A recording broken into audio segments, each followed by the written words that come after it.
Good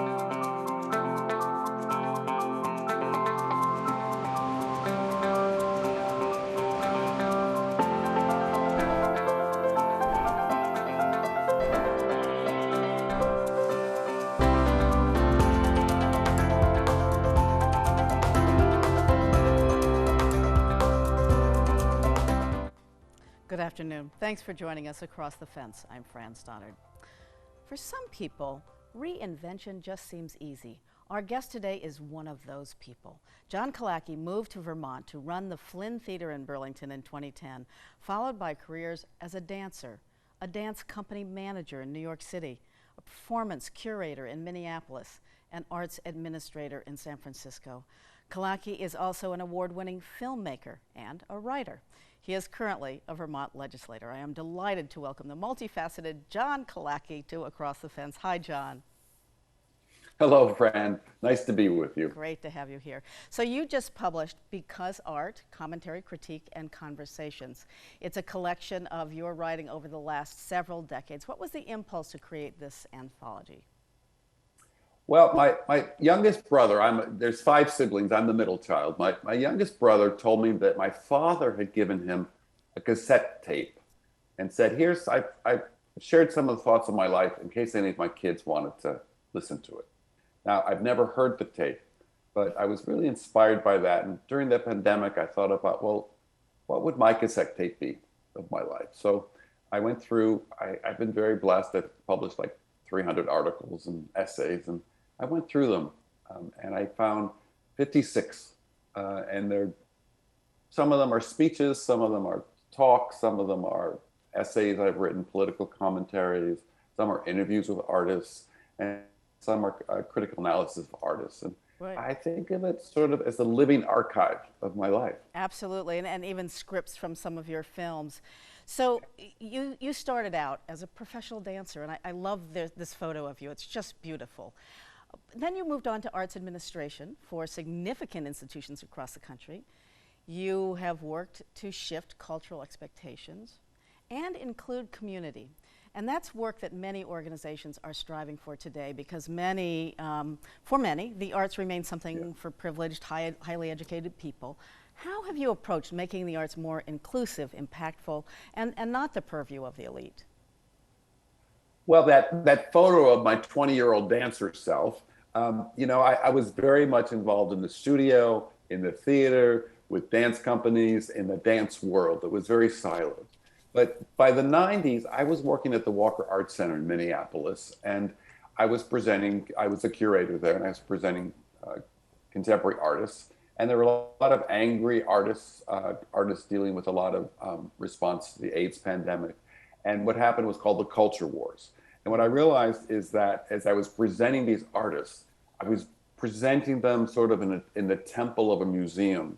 And I realized that there was no connection to the community. So it was a really pivot for me to realize that we had to take our museums, our theaters, our dance companies, and change it from a temple model into a community center model. So there's talks I've given at the Getty in 2004, that's included in the book. And I called it that, about transforming our temples into community centers. And that's been very important to me ever since. And it can be done. So as you mentioned, as a gay man, you had a profound lived experience of the horrendous tragedy of AIDS. It was a time when dozens of your friends died. The arts lost untold numbers of talented artists. It's a time that influenced you and your work.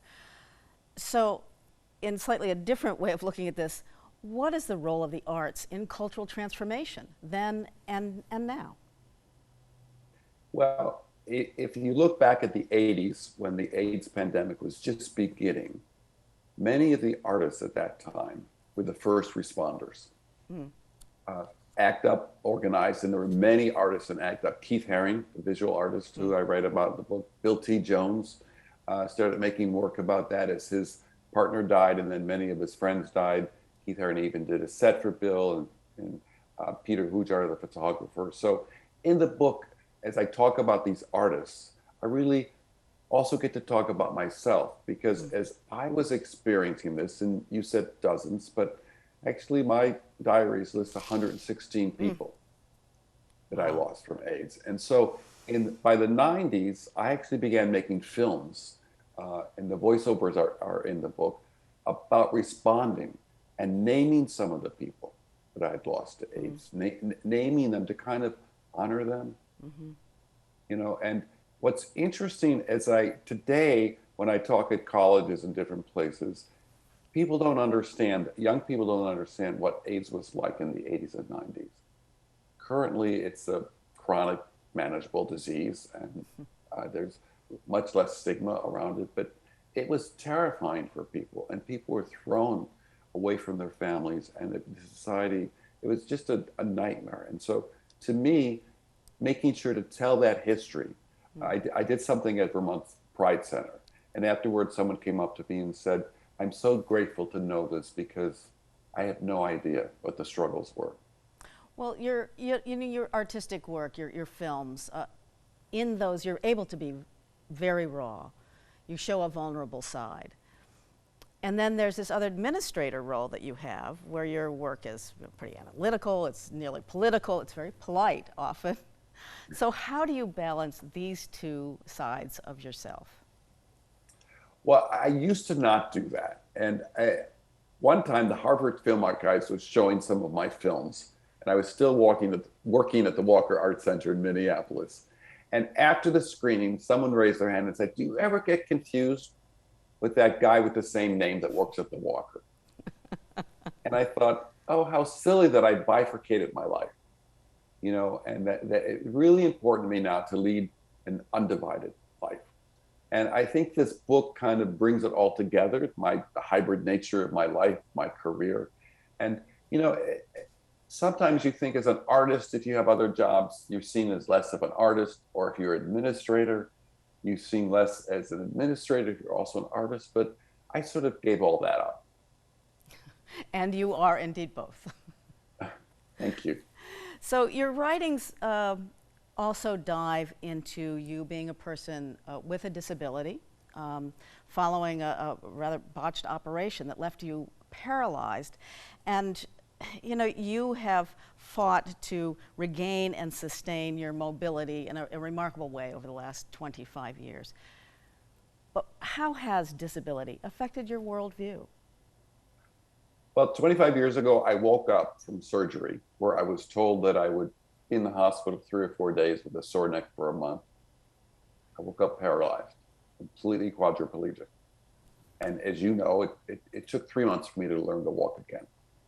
The good thing is I had been a dancer as a young kid, and I don't have much sensation in my legs even now, but I learned to stand up visually using the mirror. And the rehab people were like, wait a minute. I said, no, I was a dancer. I think this might work. And so that part I was lucky with. But right from the beginning, Fran, I really wanted to tap into my artistic side as well. I wanted to start writing about the experience. I wanted to reach out to other artists with disabilities, because it was an invisible world to me as well. But suddenly it became really almost impossible to navigate the world.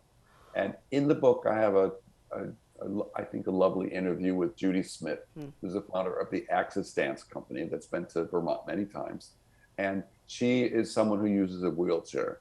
And we talk about how arts organizations, you know, accommodations, physical accommodations is not access. 1990, the ADA was like, put the ramps in, but that's not really.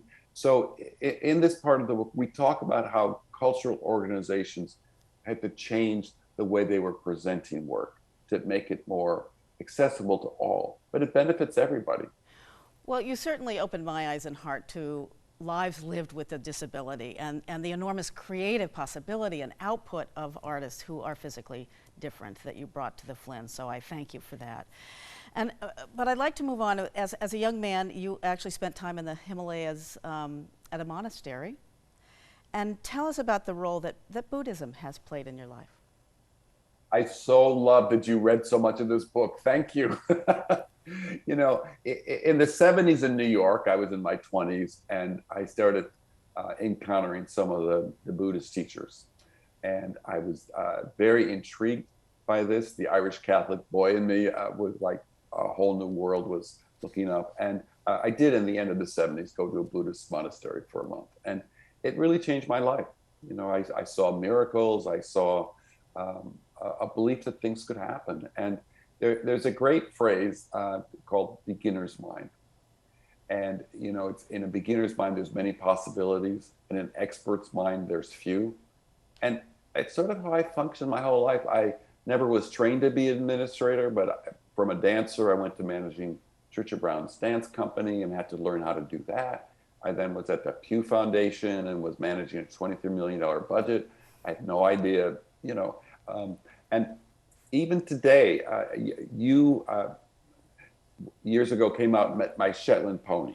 Raindrop. And yeah, Raindrop, my Shetland pony Raindrop. And what's interesting about that is that I drive her in a cart because I don't have much use of my legs, but I can sit in the cart. But what's amazing about having a horse is you have to show up every day, and every day begins anew. You know, what we did yesterday doesn't count for what we have to do today. And it is my happy place to go to that barn because I have no gravitas there. I have no authority there. I'm just Raindrop's dad there. Well, very focused. Well, speaking of things, so you are now on your second term as a legislator.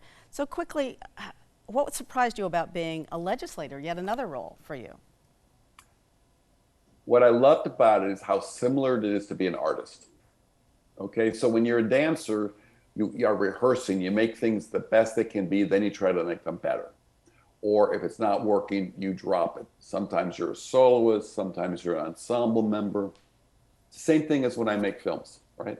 You have your storyboard, you shoot it, you have your lighting people, you have your sound people, you have the people in the film. And you work with them. John, I'm sorry to interrupt, but we have just 30 seconds left, and you know, the performing arts have been hit very hard, and you talk in an essay that you are, it's an opportunity for change. So quickly, what is your hope for the arts post-pandemic? That we learn from this moment in the pandemic and racial reckoning, and we don't rush to put everything back together the way it was. This is a transformative liminal moment that can really help all of us. John Killacky, thank you so much for your time today.